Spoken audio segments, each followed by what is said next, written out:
Hello everyone and welcome again to the JD Tummelin YouTube channel, discovering and documenting the history of Northampton and Northamptonshire. Today we're going to be back in Northampton and talking about the Northampton tram system, which ran from 1881 to 1934.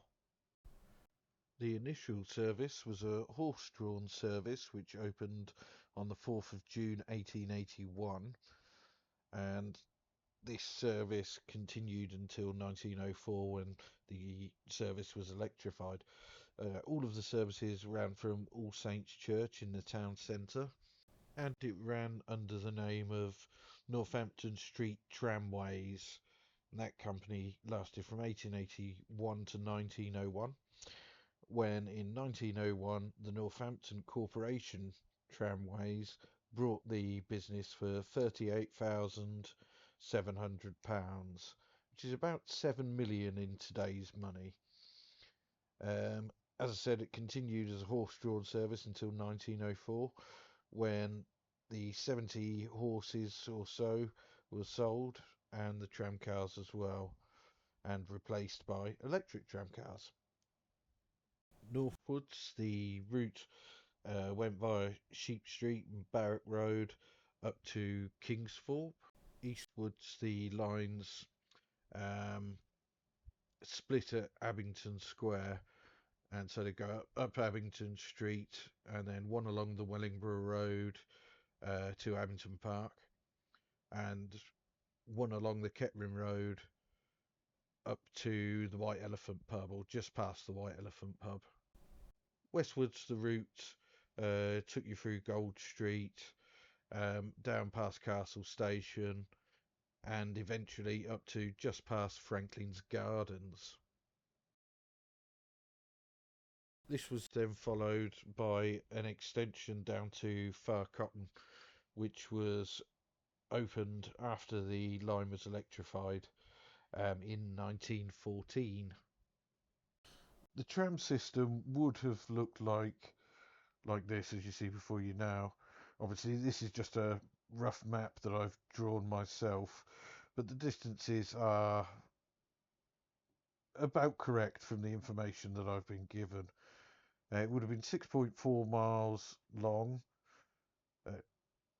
10.3 kilometres if you use the metric system, and it had a 3-foot 6-inch gauge. So I have some passenger data information for you all.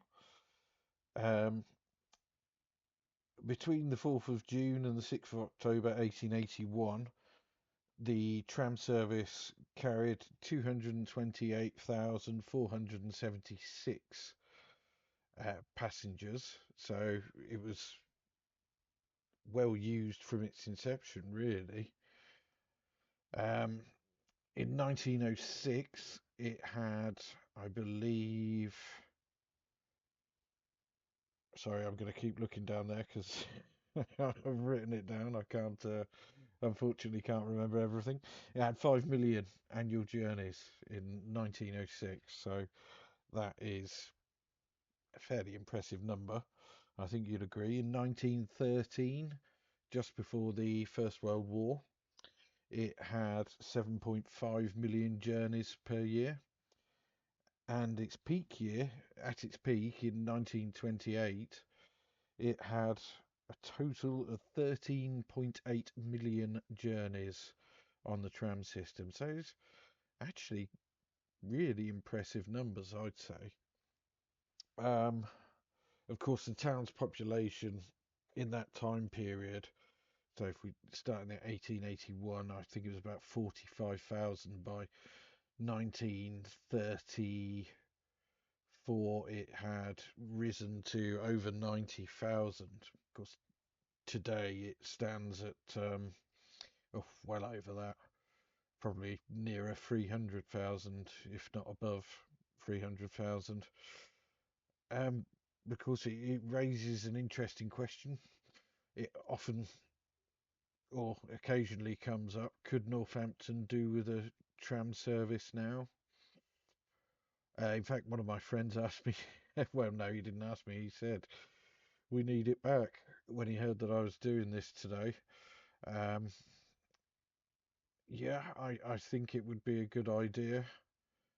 I don't think it will ever happen. Obviously, they're knocking down the St James depot at the moment, or at least they were when I went to the hospital. Um, so, would it ever come back? If it were to get the kind of numbers that it got in 1928, surely make it profitable. I mean, if you do a brief bit of mathematics in my head, but if you look at those kinds of numbers, what the town was then and what the town is now, um, obviously you need longer routes and everything like that. But if you say the town's trebled in size, so you could get 20 million journeys per year at, let's say, arbitrary figure I know, but £5 a trip. 20 million times 5 would be 100 million a year. It's possible. It's possible. I don't think it will happen because you have to measure that with people's habits these days. I know everyone goes on about going green and everything like that, but the roads are still chock full of people. Um, then there would be the major disruption to Northampton's infrastructure of laying new lines and the road closures that would entail. So, unfortunately, great idea. Would love to see it happen. It's not going to. But I'd be interested to get your thoughts on that. So, please do leave any thoughts you have in the comments because I would like to know essentially to see where people stand on that. But yes, thanks for watching. I'm going to leave it there because I don't want to overload everyone with information. But there's some interesting resources out there. I'll pop those in the comments. I think the Northamptonshire Transport Heritage Museum, possibly the Northamptonshire Heritage Transport. I'll leave it in the comments. But yeah, thanks for watching. I hope you found it entertaining, well, mildly entertaining. Um, I certainly hope you found it informative. And yeah, I'll see you next time. Thanks very much for watching. Please remember to like and subscribe if you enjoyed it. And yeah, see you in the new year once I've recovered. Thanks very much. Bye.